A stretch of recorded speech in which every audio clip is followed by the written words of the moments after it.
Hello students, science ক্লাবের YouTube চ্যানেলে তোমাদের সবাইকে আরও একবার স্বাগত জানাচ্ছি। আজকে জিএনএম পরীক্ষার কিছু ইম্পর্টেন্ট কোশ্চেন নিয়ে আবারও চলে এসেছি। আজকে আমি যে টপিকটা পড়াবো সেটা হচ্ছে ভারতের বন্দর। তোমরা জানোই প্রত্যেকে যে জিএনএম পরীক্ষার প্রত্যেক বছর ভূগোলের ওপর কিছু কোশ্চেন অবশ্যই থাকে।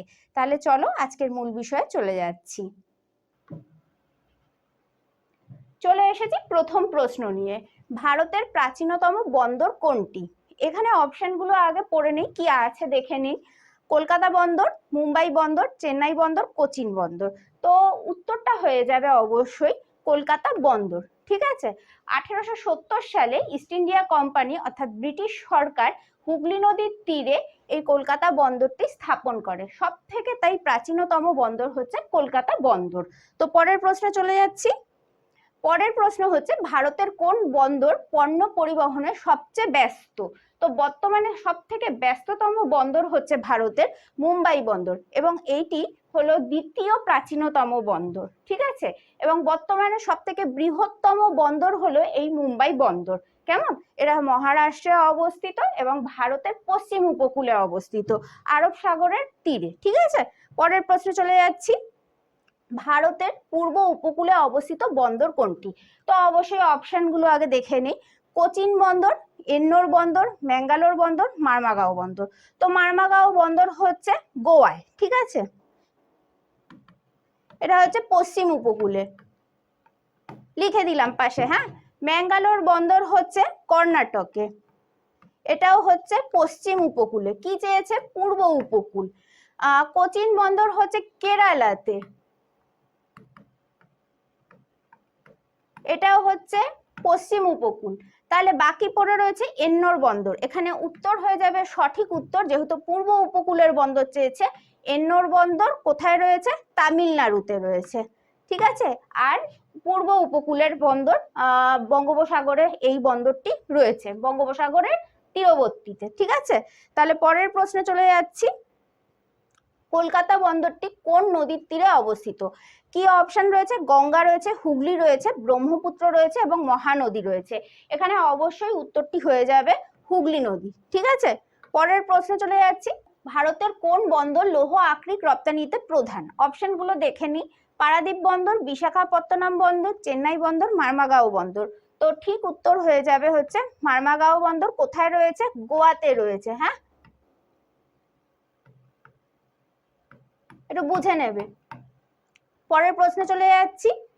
কোচিন বন্দরটি কোন রাজ্যে অবস্থিত? তো কোচিন বন্দরটি কেরলে অবস্থিত। ঠিক আছে। এখানে সঠিক উত্তর হয়ে যাবে কেরল। পরের প্রশ্নে আসছি। ভারতের কোন বন্দর বেসরকারি বন্দর? এটা খুব ইম্পর্টেন্ট প্রশ্ন। এখানে ঠিক উত্তর হয়ে যাবে মুন্দ্রা বন্দর। কোথায় আছে? গুজরাটে আছে।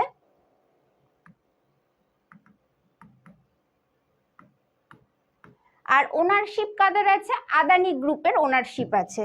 চলে যাচ্ছি পরের প্রশ্নে। এখানে একটা ভারতের ম্যাপ নিয়ে এসেছি ভালোভাবে তোমাদেরকে বোঝাবো বলে।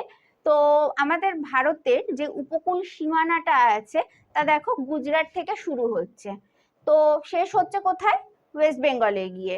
তো এই মোট যে উপকূল সীমানা, টোটাল কোস্টাল লাইন আমাদের ইন্ডিয়ার, সেটা হলো 5422 কিলোমিটার।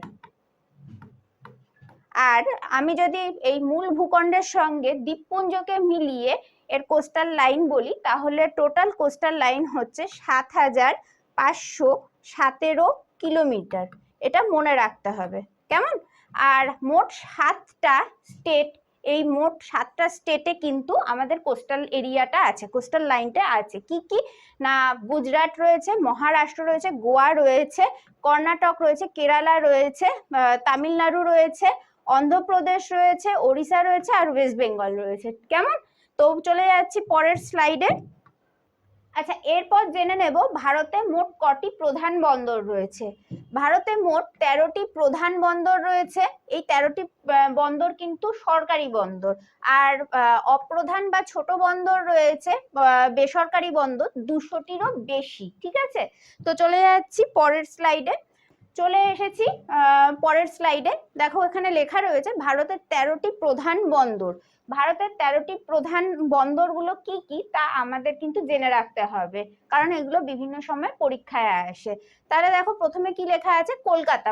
কলকাতা বন্দর কোথায় রয়েছে? পশ্চিমবঙ্গে। হ্যাঁ, কলকাতা বন্দরের সঙ্গে সঙ্গে রয়েছে হলদিয়া বন্দর। তাহলে কলকাতা এবং হলদিয়া এই দুটো বন্দরই কিন্তু রয়েছে পশ্চিমবঙ্গের ভেতরে। এখানে আরো আর একটি বন্দর আছে, সেটি হচ্ছে হলদিয়া। এই দুটি ওয়েস্ট বেঙ্গলের মধ্যে পড়ছে, ঠিক আছে। তো পরের বন্দরটি রয়েছে পারাদ্বীপ বন্দর। পারাদ্বীপ বন্দর রয়েছে উড়িষ্যাতে, বিশাখাপত্তনম বন্দরটি রয়েছে অন্ধ্রপ্রদেশে, এন্নোর, চেন্নাই এবং তুতিকোরিন এই তিনটি রয়েছে তামিলনাড়ুতে, ঠিক আছে। এদের মধ্যে তুতিকোরিন বন্দরটি কিন্তু মান্নার উপসাগরের তীরে রয়েছে। বাকি এই ওপরের যে এই ছটি মানে কলকাতা, হলদিয়া, পারাদ্বীপ, বিশাখাপত্তনম, এন্নোর এবং চেন্নাই এই ছটি কিন্তু বঙ্গোপসাগরের তীরে রয়েছে। তো এরপর যে বন্দরটি রয়েছে কোচিন, কোচিন কিন্তু কেরালাতে রয়েছে এবং আরব সাগরের তীরে রয়েছে। নিউ ম্যাঙ্গালোর রয়েছে কর্ণাটকে, মারমাগাঁও রয়েছে গোয়াতে, মুম্বাই রয়েছে মহারাষ্ট্রে, জওহরলাল নেহেরু রয়েছে নাভি মুম্বাই মানে মহারাষ্ট্রতে, কান্ডালা রয়েছে গুজরাটে, আর পোর্ট ব্লেয়ার হচ্ছে আন্দামান দ্বীপপুঞ্জে, ঠিক আছে। তো এদের মধ্যে সব থেকে বড় কোস্টাল লাইন হচ্ছে কান্ডালা বন্দরের। কত কিলোমিটার? 1600 কিলোমিটার,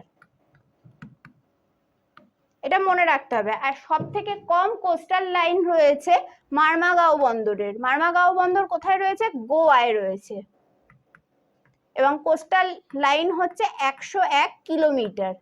কেমন?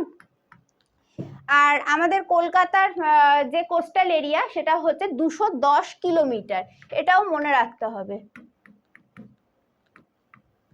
তো চলে যাচ্ছি পরের স্লাইডে। চলে এসেছি পরের প্রশ্নে, ভারতের প্রথম কর্পোরেট বন্দর কোনটি? তো অপশন গুলো দেখে নি কি কি আছে। চেন্নাই বন্দর, মুম্বাই বন্দর, কামরাজার বন্দর, কান্ডালা বন্দর। তো এখানে উত্তর হয়ে যাবে কামরাজার বন্দর। 2014 সালে এন্নোর বন্দরের নাম পরিবর্তন হয়ে কামরাজার বন্দরটি নাম হয়, ঠিক আছে, কামরাজার বন্দর নাম হয়। তো পরের স্লাইডে চলে যাচ্ছি। চলে এসেছি পরের প্রশ্ন নিয়ে, কলকাতা বন্দরের ওপর কোন দুটি প্রতিবেশী দেশ বিশ্ব বাণিজ্যের জন্য নির্ভরশীল? অবশ্যই উত্তরটি হয়ে যাবে নেপাল এবং ভুটান। হ্যাঁ, সরি, নেপাল এবং ভুটান। তো পরের স্লাইডে চলে যাচ্ছি। শ্যামাপ্রসাদ মুখার্জি বন্দরটি কোন বন্দরের নতুন নাম? তো এখানে ঠিক উত্তরটি হয়ে যাবে কলকাতা বন্দর। 2020 সালে কলকাতা পোর্ট ট্রাস্ট এই নামটি চেঞ্জ হয়ে শ্যামাপ্রসাদ মুখার্জি বন্দর হয়। হ্যাঁ, তো পরের প্রশ্নে চলে যাচ্ছি। পশ্চিমবঙ্গে কোন বন্দর অবস্থিত? কি কি আছে? হলদিয়া বন্দর, কলকাতা বন্দর, উভয় ক এবং খ কোনোটি নয়। তাহলে হলদিয়া বন্দর এবং কলকাতা বন্দর দুটি আছে পশ্চিমবঙ্গে, তাহলে উত্তরটি কি হয়ে যাবে? অপশন হচ্ছে গ। হ্যাঁ, ক এবং খ দুটোই হচ্ছে আমাদের পশ্চিমবঙ্গে অবস্থিত। তো পরের প্রশ্নে চলে যাচ্ছি। ভারতীয় বন্দর রেল কর্পোরেশন লিমিটেড আইপিআরসিএল কোথায় অবস্থিত? অবশ্যই উত্তরটি হয়ে যাবে নয়া দিল্লি, এটা মুখস্থ রাখতে হবে। তো পরের প্রশ্নে চলে যাচ্ছি। ভারতের গভীরতম বন্দর কোনটি? ভারতের গভীরতম বন্দর হচ্ছে বিশাখাপত্তনম বন্দর, যা কিনা অন্ধ্রপ্রদেশে রয়েছে। তো পরের প্রশ্নে চলে যাচ্ছি। জাতীয় সামুদ্রিক দিবস কবে পালিত হয়? জাতীয় সামুদ্রিক দিবস পালিত হয় বা রাষ্ট্রীয় সামুদ্রিক দিবস আর একটি নাম এই দিবসের, ঠিক আছে। তো 5ই এপ্রিল পালিত হয়। খুব ইম্পর্টেন্ট প্রশ্ন, মনে রাখতে হবে। কোন বন্দর তেল আমদানিতে একটি প্রধান কেন্দ্র? তো আমাদের তেল আমদানি হয় মূলত পশ্চিম দেশগুলোর থেকে। তো আমাদের মূল যে বন্দরটি মেইনলি আমাদের কাজ করে এই তেল আমদানিতে, সেটি হলো মুম্বাই বন্দর। তো পরের প্রশ্নে চলে যাচ্ছি। চলে এসেছি পরের প্রশ্ন নিয়ে। কেন্দ্রীয় আভ্যন্তরীণ নৌ পরিবহন কর্পোরেশন সিআইডব্লিউটিসি এর সদর দপ্তর কোথায়? তো ঠিক উত্তর হয়ে যাবে কলকাতা। হ্যাঁ, সরি, কলকাতা হচ্ছে সঠিক উত্তর। তো পরের প্রশ্নে চলে যাচ্ছি। ভারতের পশ্চিম উপকূলে অবস্থিত বন্দর কোনটি? তো অপশনগুলো দেখে নি। ম্যাঙ্গালোর বন্দর, এটি কর্ণাটকে অবস্থিত। মারমাগাঁও বন্দর হচ্ছে গোয়ায়। কান্ডালা বন্দর হচ্ছে গুজরাট, সবকটি আরব সাগরের তীরে অবস্থিত। কান্ডালা বন্দর হচ্ছে কচ্ছ উপসাগরের তীরে রয়েছে। মারমাগাঁও হচ্ছে আরব সাগরে, ম্যাঙ্গালোরও আরব সাগরে। তাহলে এখানে ঠিক অপশন হয়ে যাচ্ছে সব, মানে ঘ হচ্ছে সঠিক উত্তর। তো পরের প্রশ্নে চলে এসেছি পরের প্রশ্ন নিয়ে। সাগরমালা প্রোগ্রামের লক্ষ্য কি? তো অপশনগুলো পড়ে নেই। বন্দর ও শিপিং উন্নয়ন, আভ্যন্তরীণ জলপথ প্রচার, উপকূলীয় সংযোগ বৃদ্ধি এবং মানে এই ক, খ এবং গ এই তিনটি সঠিক। তাহলে এখানে সঠিক উত্তর হয়ে যাবে সবগুলোই, ঠিক আছে? কারণ এই ওপরের তিনটি লক্ষ্য হচ্ছে সাগরমালা প্রোগ্রামের লক্ষ্য, মূল লক্ষ্য। এবং শ্রী নরেন্দ্র মোদীর তত্ত্বাবধানে সাগরমালা প্রোগ্রামটি 2015 সালে ইনঅগারেট হয়েছিল, ঠিক আছে? পরের প্রশ্নে চলে যাচ্ছি। ভারতের কোন বন্দরের সর্বোচ্চ কার্গো পরিচালনা ক্ষমতা রয়েছে? তো কার্গো পরিচালন ক্ষমতা রয়েছে পারাদীপ বন্দরের। আগে ছিল এটি কান্ডালা বন্দরের, এটা কিন্তু আগে, ঠিক আছে? এখন কিন্তু রিসেন্ট হচ্ছে পারাদীপ বন্দরের। আর বেসরকারি বন্দরের ক্ষেত্রে যদি বলা হয় তাহলে সেটা হচ্ছে মুন্দ্রা বন্দর। পরের প্রশ্নে চলে যাচ্ছি। ভারতের সামুদ্রিক রাজ্যগুলি কি কি? তো অপশনগুলো আগে পড়ে নেই। গুজরাট, মহারাষ্ট্র, গোয়া, কেরল। অপশন ক নাম্বার অপশনে রয়েছে। পরের অপশনে কি রয়েছে? তামিলনাড়ু, অন্ধ্রপ্রদেশ, ওড়িশা, পশ্চিমবঙ্গ। তো গুজরাটে কি রয়েছে? গুজরাটে রয়েছে কান্ডালা, মহারাষ্ট্রে রয়েছে আমাদের মুম্বাই বন্দর, জওহরলাল নেহরু বন্দর, গোয়াতে রয়েছে মারমাগাঁও বন্দর, কেরলে রয়েছে কোচিন বন্দর, তামিলনাড়ুতে রয়েছে তিনটি বন্দর, চেন্নাই, এন্নোর এবং তুতিকোরিন, অন্ধ্রপ্রদেশে রয়েছে বিশাখাপত্তনম, ওড়িশায় রয়েছে পারাদীপ, পশ্চিমবঙ্গে রয়েছে কলকাতা এবং হলদিয়া। অতএব উত্তর কিন্তু হয়ে যাবে উভয় ক এবং খ। তাহলে ঠিক অপশন হচ্ছে গ। তাহলে এখানেই শেষ করছি আমাদের 20টা প্রশ্নের ক্লাস। তো দেখা হবে পরের ক্লাসে অবশ্যই। তো কি বিষয়ে তোমরা আমার কাছ থেকে জিএনএম পরীক্ষার প্রস্তুতি হিসেবে জানতে চাইছো নিচে কমেন্টের মাধ্যমে আমাকে জানাতে পারো। আর আমার পড়ানো কেমন লাগছে তাও তোমরা জানাতে ভুলবে না, কেমন? তাহলে এখানেই শেষ করছি, দেখা হবে অন্য কোনো ভিডিওতে।